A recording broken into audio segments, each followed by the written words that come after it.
Hi. Okay. I don't know if this is smart or ridiculous, but I feel called to do this. Oh, look at my antenna. So here I am.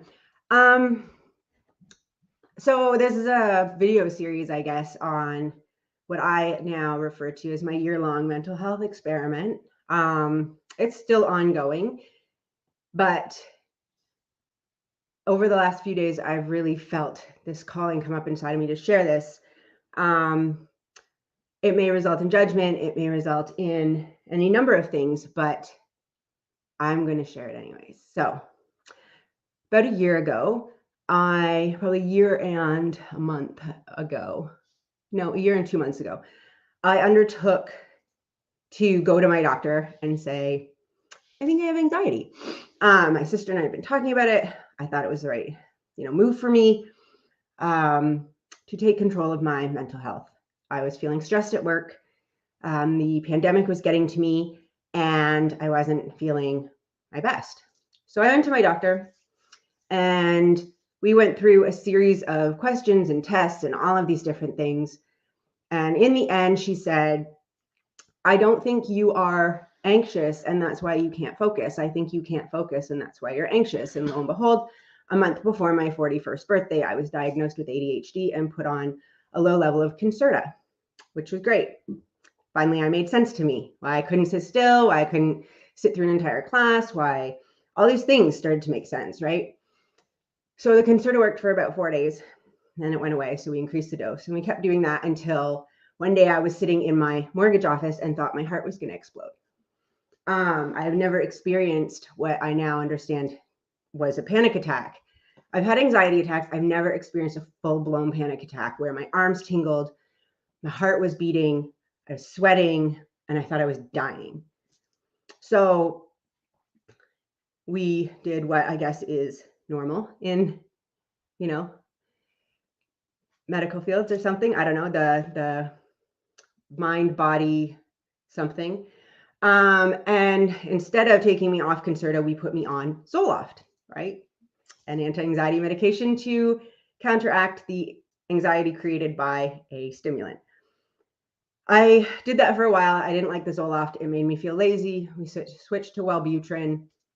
I didn't like that. It made me angry. Minus antennae. So we switched to Effexor. I did that and stayed on that for a while.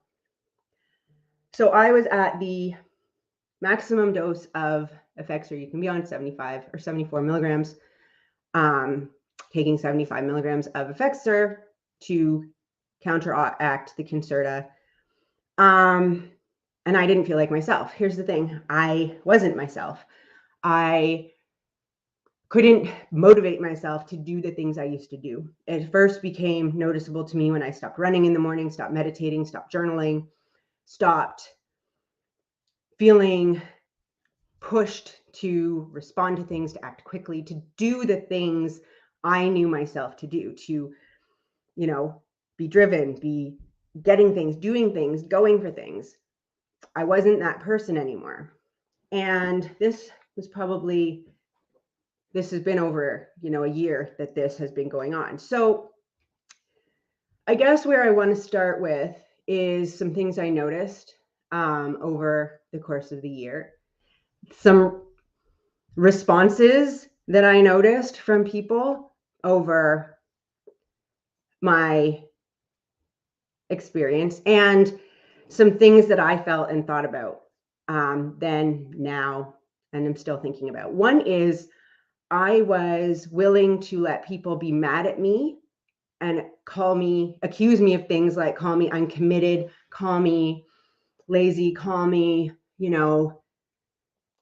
whatever they wanted to. I was willing to let people sit across from at a table across from me and talk to me like I was stupid before I was willing to talk to them about my mental health challenges, before I was willing to tell them that I was going through something and it was presenting challenges for me. I was willing to let them think I was lazy and disinterested and unmotivated before I was willing to let them think I was mentally unwell. What does that say?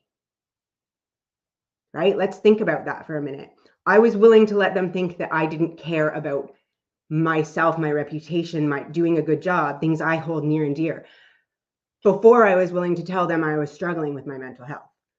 Before I was willing to tell them that the medication I was on made it so that I would sit there, and no matter how much I knew I needed to get up and do things and call people back and respond, I couldn't do it. I could scream at myself inside my head to, God damn it, Angela, just do something. And I couldn't move. But I wouldn't tell them about that, right? Because what do people think? Oh, I've recently been diagnosed with ADHD and my stimulants make me so jacked up, I have to take a downer so my heart doesn't explode. Please keep working with me. It's not how it works, right? Like, I was more afraid of them thinking I was crazy than I was them thinking that I'd lost my edge. Oh, well, they don't like me. I don't care. Here's the thing. I didn't care about anything. So that was harsh. And I guess part of what I found so difficult was that so much about me changed, and no one outside of my immediate circle, my sister, my mom, my husband, my family, my friends, the people that knew me well, no one in my working environment, except for one person in my mortgage office asked me if I was okay. You're different. You're not the same as you used to be. Again, I'm still too scared to talk about the fact that I am living differently than the voice in my head. One person, and I love that person, and I will always speak very kindly of that person. I don't need to talk about people by name on my lives, but they will always have a very special place in my heart because they asked. Everybody else didn't ask. They assumed that I was disinterested, broken, focused on other things, lacking motivation, not living up to their standard, whatever it was. It wasn't about me and a struggle I was going through. It was about them and what it meant for them. And that's fine, because here's the thing. It's not their job to worry about me. But it was a wake-up call to me because I spent so much time worrying about them, right? I spent so much time worrying about whether they thought I was doing good enough, whether they approved of me, whether they saw me as great as I wanted them to see me, whether they were proud of me, whether they liked me, whether they, thought good thoughts about me when I left the room. I was concerned about them, and they weren't concerned about me. They saw my struggles as a slight to them, as a letdown, and as something to be managed. And the thing is, I don't know if I had been honest, if they would have dealt with it any differently. If I'd gone and said, hey, partner, I'm struggling. These are the things I'm going through. The sad part is, I don't believe anything different would have happened. I think they still would have gone into damage control, and I would have become a liability. So at least in my mind at the time, they thought I was a liability, but not because I was vulnerable. They thought I was a liability because they were judging me, but they were judging me without full information, so I felt safe. So, I mean, I don't know if these people know who they are, and frankly, I don't care. The thing is, I've learned a lot over the last year, and I'm going to share it here because I'm the girl that's always happy, right? I'm the girl that always loves and cares about everyone. I'm the girl that asks if people are okay. And I was struggling. And I felt alone, right? And so that's not anyone's fault. Like, here's the thing is, I'm not mad. I don't harbor ill feelings. I'm not angry at anyone. I'm not angry at my doctor. I'm not angry. I am looking for the lesson and really looking at this like an experiment, not to dismiss the effect it had on my life, but to learn and to look at it and to talk about things, right? Because I showed up every day and told people how great they were. And I didn't know if I really thought things were great. I didn't know if I thought I was great. I didn't even know if I knew who I was anymore, because I felt like this watered down version of myself that couldn't even be motivated to go for a run. And I love running. I couldn't jump on a trampoline with my kids because it was too much work. Like, but there's a really great opportunity here for me to learn, right? And for me to share and for me to talk about something that makes me really freaking uncomfortable. Because in my discomfort, maybe someone else gets to be a little less alone, right? Or maybe someone else gets to not judge when someone is struggling. Or maybe someone else gets to ask, hey, are you okay? So I've had some neat experiences. I mean, I've had some shit experiences over the last year.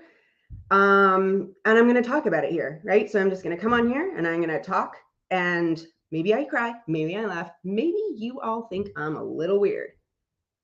The beautiful thing about coming to the end of this experiment is that I really, really fucking like my brand of weird. In fact, I am in love with it. So it's okay, because no one has to like me, but I love me. And that was worth all of it.